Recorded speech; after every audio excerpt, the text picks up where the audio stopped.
There are many advantages and disadvantages to biofuels.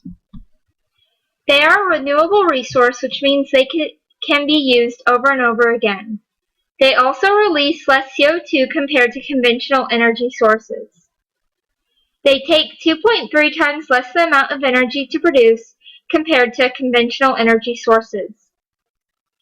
To use some biofuels does not require switching vehicles because existing vehicles can use biodiesel. Biodiesel is also less flammable compared to other diesels. Biofuels are non-toxic and biodegradable. Biofuels can help both local economies and global economies. Biofuels create jobs locally and possibly across the globe. Biofuels in the short term might be expensive, but they pay off over the long term. There are several environmental disadvantages that should be considered when using biofuels. A great deal of vegetation is killed while clearing to plant biofeedstock. Using some biofuels as an additive still requires the use of fossil fuels. All biodiesel waste products produce toxic waste, which should be handled as hazardous waste.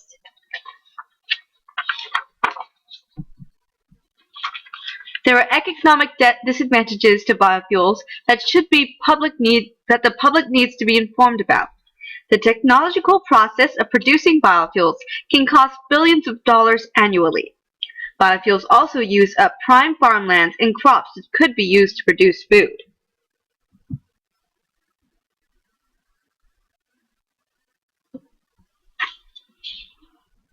Here are some videos on the disadvantages and advantages of biofuels.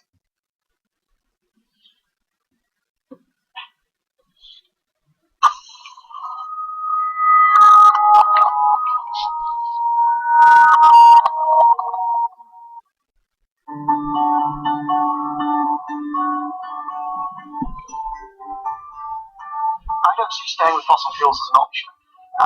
Obviously, for reasons of depletion and so on. Perhaps I should say there is an option. We could stay with fossil, but it would end up being shale oils, it would be tar sands, and it would be coal to liquids. Now, I really don't want to go there because those are all absolutely appalling. Their carbon footprint is absolutely enormous. And so for me, we've got to get off fossil fuels, and biofuels plays a part. It's not the whole story, but it's very difficult to see how we'll do that with any one single technology. We need plug-in hybrids because then you can use electricity that can be produced in a number of ways. We need massive improvements in energy efficiency or in mileage in the transport fleet. We need much more investment in public transport so the demand goes down, and we need biofuels. So we've got to come at this from a number of different angles. Biofuels are going to be a part of the answer to the climate emissions from transport, so they are important, but it's important that they develop sustainably. So what we want the government to do is introduce mandatory minimum standards both for the climate performance of the fuels, but also the sustainability of their production. So things like the use of rainforest to produce it should be banned. We ought to be legislating for the health and safety and the labour conditions of the people working in those plantations. And that's where we need to be going now. The UK government is committed to those ideas at some point in the future, but we're increasingly aware of what the risks are, so we ought to be making sure that happens now. Using bioethanol is not a solution to climate change. We've seen that it can make emissions worse, and it cuts down forests, and it makes people hungry. So I would say it's definitely not a good alternative to fossil fuels. What we need to do is to start reducing our dependence on fossil fuels in a variety of ways. We need that by better fuel efficiency and being able to walk and cycle rather than having to use a car all the time, which are solutions that people want and it would make life better for them as well in highly congested areas.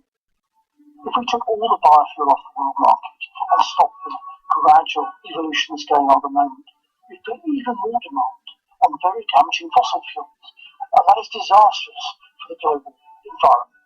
So doing nothing just makes fossil fuel use worse, and they become increasingly more damaging. So the right biofuels is important. If we, one, get more efficient cars, be careful about how we produce our biofuels and seek second generation, but also we could have hybrid technology.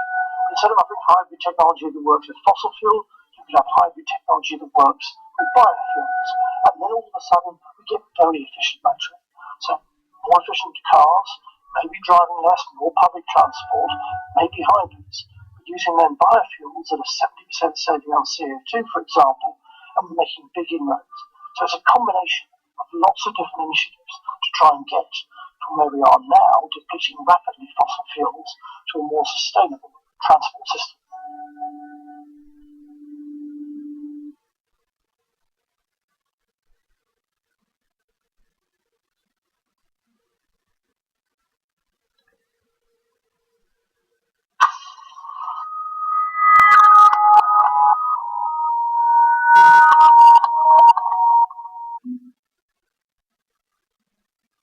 Next is a video on the advantages of algae as a biofuel.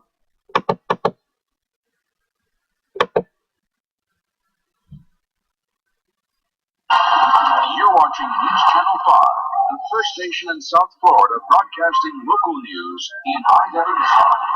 As oil prices hit record highs, entrepreneurs are looking for new ways to feed America's energy needs. Well, Treasure Coast Bureau Chief Brian Garner visited a farm in Fellsmere that's growing what may become the next big biofuel. He joins us live from the Stewart News with a closer look tonight. Brian. Jim, you know the big knock on biofuels like ethanol is that they use up so many of our crops, they push up the price of food. But we came across a company that's using something entirely different to make fuel, something you might find in ponds or rivers, or even your bathroom.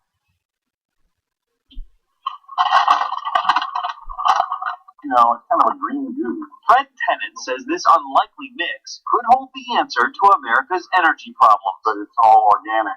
Microalgae, not unlike the stuff that would grow on the side of a swimming pool. Or in your toilet if you really don't clean it or whatever. That's what Tennant is growing on this farm in Fellsmere. He calls it America's oil farm. Arizona State developed an algae that's very high oil content and grows very, very fast. It all starts in the lab, where bits of algae fed with carbon dioxide grow dark green. To make ethanol out of corn or biodiesel out of soybeans, it takes a full year to grow the crop. But Tennant says with algae, he can go from seed to harvest in just 2 days. They just put fresh water in here. The algae goes into a bioreactor, bubbling water-filled tubes that give the crop plenty of sunlight. This gives the maximum growth in the quickest amount of time. Technicians drain the water and run the algae through a high-speed centrifuge to break it down. What's left is powdery meal, which can become animal feed, and this, black gold. It's like crude oil. This is in the crude stage. When we came across Fred Tennant, we just were amazed at the type of technology that he was producing and the potential that it had. Then I asked what Tennant calls the $100 billion question. Can his company produce algae diesel just as cheaply as regular diesel fuel? And the answer is yes. I mean, we can't be successful if we're not competitive. Now, Tennant's company, PetroAlgae, plans to take its product public next year, but don't expect to see this at the pumps at your local gas station. He says he plans to build these algae farms next to power plants. The algae would fuel the power plants, and in turn, the emissions from those power plants, carbon dioxide, would feed the algae. To learn more about it, check out our website, WPTV.com. Reporting live from the Stewart News, Brian Garner, News Channel 5. And that's our screencast on the disadvantages and advantages of biofuels.